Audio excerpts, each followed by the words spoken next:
Sa kanyang Talk to the Nation address kagabi, direktang kinumpronta ni Pangulong Rodrigo Duterte ang ilang mga kaliwang grupo na nagrereklamo sa red tagging umano na ginagawa ng gobyerno laban sa kanila.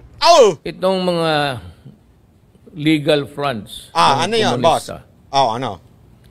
Lahat yan, makabayan, bayan, they are all legal fronts. Gabriela. Boom ko na Hindi yan sila, we are not red tagging you. Yon! We are identifying you as members in a grand conspiracy comprising all the legal fronts that you have organized, headed by NDF. Tapos yung sa armed struggle, ang New People's Army, NDF, at Communist Party of the Philippines. We are not tagging you. We are identifying you as communist. Yon, we are not red tagging you. We are identifying you as communist. Makinig kayo mga makabayan. Kayo dahil mga komunista. Partikular na tinarget ang Nako. Pag nilagay mo yan sa Facebook, sisitahin ka na naman ng mga fact checker dyan. Fake news. Binabalita mo lang sinabi ni Pangulong Duterte na komunista ito makabayang black. Fake news ka na. Delicates na naman tayo dyan. Si Bayan Muna Party List Representative Carlos Isagani Zarate. The Armed Forces of the Philippines is very correct. Yawn! You are being identified as the members of the communist pala, alam namin. Yawn! Yun ang totoo, hindi red tagging. Yung sa Zarate, kasi lahat kayo. Hamon ng Pangulo kay Zarate. Lahat kayo. Makinig kayo, makabayan black. Lahat daw kayo, mga Huwag nang tumanggi na komunista siya. Si Zarate. Ano? Isa yan. Ano yan, boss? Tagal na yan. Davao pa, nakikita ko na yan. Talagang yan ang na hindi nakita ng radar ng military noon. You are a communist. Oy, boom! Zarate! You are a communist, sabi ni Pangulong Duterte. Boom ko na, boom kachak! Huwag sabihin you are friends with the NPA. You are co-conspirators. Zarate! Co-conspirator ka daw! Komunista ka, Adre. Oy, komunista ka, kadre! Komunista ka. Hashtag komunista Zarate. Sabi ni Pangulong Duterte, Tagal na alam ko. Alam ko kasi, alam ko. Sabi ni Presidential. Pasensya ka na, Zarate, Pasensya ka na, pinis na. Pinis na. Spokesperson Harry Roque, binanatan ng Pangulo ang legal fronts umano ng Communist Party of the Philippines dahil sa kasinungalingan nila. To expose their lies. Ay, lies! Sungaling. Knowledge po yan, Si Congressman Zarate cannot deny that. Matagal na sila magkakakilala. At saka ang presidente mismo admitted more than once na he was part of the legal front. Yung precursor ng karapatan. He was head of that group in Davao. So alam niya yung link. Ayan! Tingnan nyo na Alam ni Pangulong Duterte yan, di ba? Alam nakakalimutan nito nila Zarate, na etong si Pangulong Duterte, wais to Kung maalala nyo, di ba? Sa Davao, welcome yung mga NPA noon.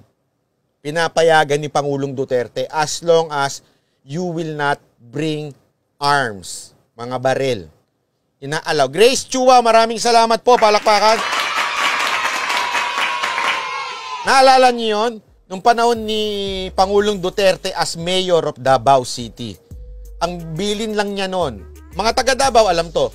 Okay lang kayong mga NPA, you have a safe dito sa Davao City as long as you will not bring illegal firearms. Di ba?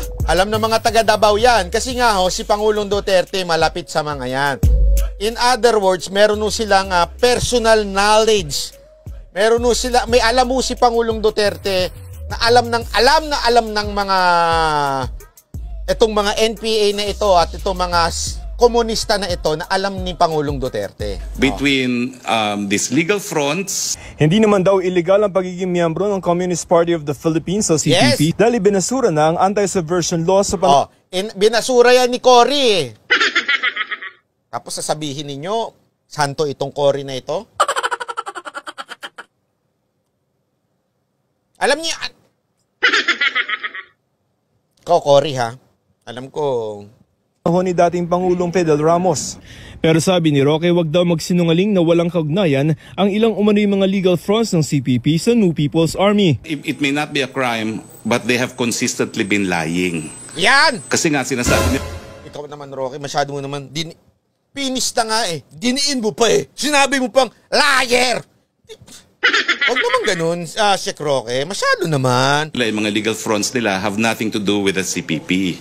Ako naman, since the time of Cory, na decriminalize na nga yung pagiging member ng CPP, come out with it and admit, Ayun na nga, Dance Wesek, live ba to? Hindi po! Joke lang, live po. Ha? Decriminalize na, sabihin hindi na siya na hindi na siya krimen maging CPP. Umamin na kayo. Kayo naman, sabi ni Roque. member kami ng Communist Party of the Philippines. But the crime is the New People's Army. Because that is the crime of rebellion, taking up of arms against the government, killing civilians and soldiers. Ayaw! May hamon si Roque. Buwagin nyo na yung mga party list nyo, tawagin nyo ng CPP. Ayaw! Grabe ka naman. Sinaktan mo ang puso ko. Dinikdik mo ng kutsilyo. Sinaksak malaban. Sinaksak. Hindi ko alam kung ano yung lyrics nun. Ito naman si Roque. Binanata na nga ni Pangulong Duterte. Masyado mo naman pinagdidiinan. Huwag naman gayon. Pero wag na kayong susuporta sa NPA. Dahil yung pagsuporta sa NPA makes it illegal. Sa madaling salita, ganire, ha? Wala namang problema eh. Aminin nyo na CPP kayo. Hindi naman yung illegal ngayon eh. Ang point lang, kondenahin ninyo yung NPA. O kaya huwag kayong sumuporta. Pinakikita nyo pa yung suporta ninyo eh. Sinasabi nyo pa na walang magagawa eh kung medyo itong mga CPP, itong mga NPA na ito naging frustrated na kaya humawak na ng armas. Na-encourage nyo pa eh. O hindi pala kayo. Ang tawag mo dyan, if you do not condemn, you support them. Ganyan lang naman kasimple yan eh. If you do not kasi ito sabi nga 'di ba? Meron tayong tinatawag na sin of omission. Ano ibig sabihin doon? You do not do what you think is good, you're sinning a omission. Omission tuloy. Ibig sabihin, alam mo na ngang mabuti, hindi yung pag ginagawa, you're sinning an omission. Basta ganun. Ibig sabihin nun, alam mo nang mabuti, hindi yung pag ginagawa, mali ka na. Eto, alam mo na ngang masama, hindi mo pa kinukondena, sin of NPA tawag yan. Joke lang. Anggit din ng Pangulong anak ni Bayan Muna Representative Euphemia Cullamat. Tama yung kay Ano? Kulimat. Yes, boss. Kulyamat. Kulyamat. Kulyamat. Di anak niya mismo, babae pa.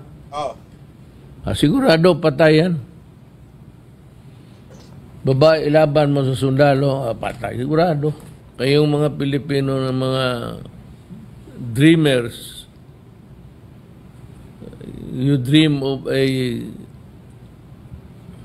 Impossible country. dream. Gusto ninyo yung utopia. It's not possible here. You have to realize that.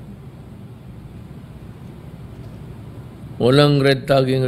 Talagang komunista kayo. Talagang kasama kayo.